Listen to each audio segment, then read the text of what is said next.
ఈ వీడియోలో మనము వర్గమూలాల గురించి తెలుసుకుంటాము. Introduction to square roots. వర్గమూలము అంటే ఏమిటి అంటే ఒక వర్గ సంఖ్యను సమాన కారణాంకాల లబ్దంగా వ్రాసిన ఆ కారణాంకాన్ని వర్గ సంఖ్యకు వర్గమూలము అంటాము. ఇక్కడ చూడండి, ఒక గుర్తు ఉంది కదా, ఈ గుర్తును మనము వర్గమూలమునకు గుర్తుగా రాస్తాము. అయితే ఇప్పుడు మనం ఒక ఉదాహరణ చూద్దాము. 3 స్క్వేర్. దీని అర్థం ఏమిటి? 3ను అదే సంఖ్యతో అంటే 3తో గుణించడం అని అర్థము. 3 స్క్వేర్ అంటే ఎంత అవుతుంది? 3 ఇంటూ 3 అంటే 9 అవుతుంది. అంటే 3 యొక్క వర్గము ఏమవుతుంది? 9 అవుతుంది.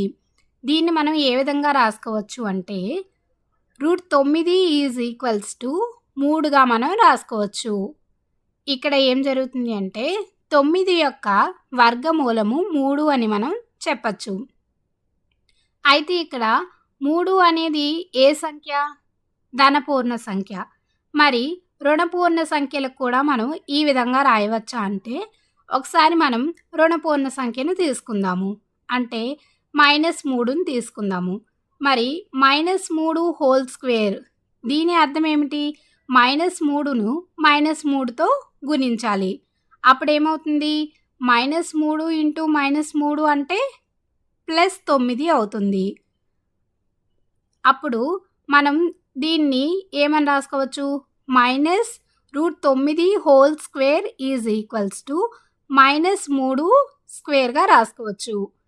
అప్పుడేమవుతుంది? మైనస్ ఇంటూ మైనస్ ఏమవుతుంది? ప్లస్ అవుతుంది. ఎందుకు? ఒక రుణ సంఖ్యను మరో రుణ సంఖ్యతో గుణించినప్పుడు మనకు ధన సంఖ్య అనేది వస్తుంది కాబట్టి.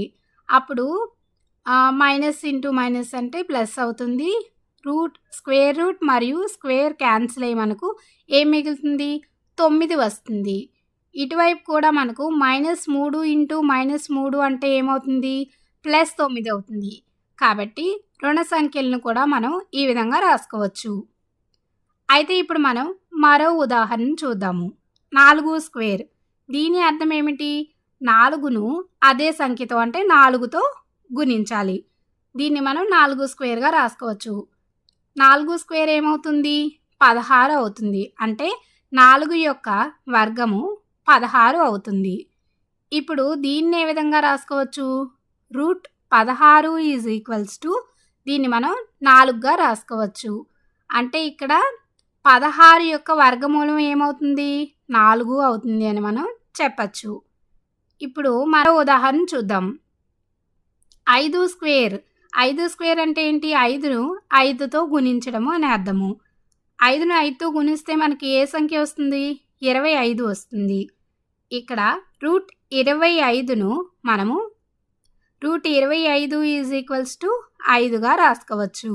అంటే 25 యొక్క వర్గమూలము 5 అని మనం చెప్పచ్చు. ఈ విధంగా మనము 6 స్క్వేర్ అయితే ఏమవుతుంది? 36 అవుతుంది. అంటే √36 ఏమవుతుంది? 6 అవుతుంది. అంటే 36 యొక్క వర్గమూలం ఏమవుతుంది?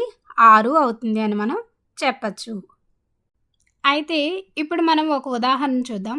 √9 ఈజ్ ఈక్వల్స్ టు x అయిన x విలువ ఎంత అని అడుగుతున్నారు. ఇక్కడ మనకు ఈ సమీకరణం యొక్క అర్థం ఏమిటి అంటే √9 ఈజ్ ఈక్వల్స్ టు x అంటే ఏ సంఖ్యను అయితే అదే సంఖ్యతో గుణించినప్పుడు 9 వస్తుందో ఆ సంఖ్య మనకు x అవుతుంది. ఇప్పుడు మరి ఏ సంఖ్యను అదే సంఖ్యతో గుణించినప్పుడు 9 అనేది వస్తుంది అంటే 3ను 3తో గుణించినప్పుడు మనకు 9 అనేది వస్తుంది.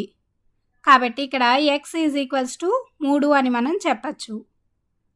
అయితే మనం దీన్ని స్క్వేర్ చేద్దాం. అంటే x square is equals to 3 square ఏమవుతుంది? 9 అవుతుంది. మరి ఈ సందర్భంలో మనకు x ఏమవుతుంది? x ఈజ్ ఈక్వల్స్ టు 3 అయినా అవ్వచ్చు, లేదంటే x ఈజ్ ఈక్వల్స్ టు -3 అయినా అవ్వచ్చు. ఎందుకు? 3 ఇంటూ 3 ఏమవుతుంది? 9 అవుతుంది. లేదంటే -3 ఇంటూ -3 అది కూడా ఏమవుతుంది? మనకు 9 అవుతుంది కాబట్టి.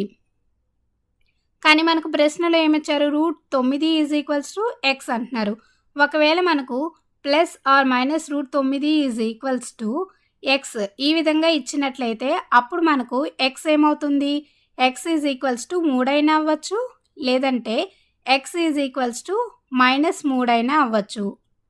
అయితే ఇక్కడ మనకు √9 ఈజ్ ఈక్వల్స్ టు ఎక్స్ అంటున్నారు.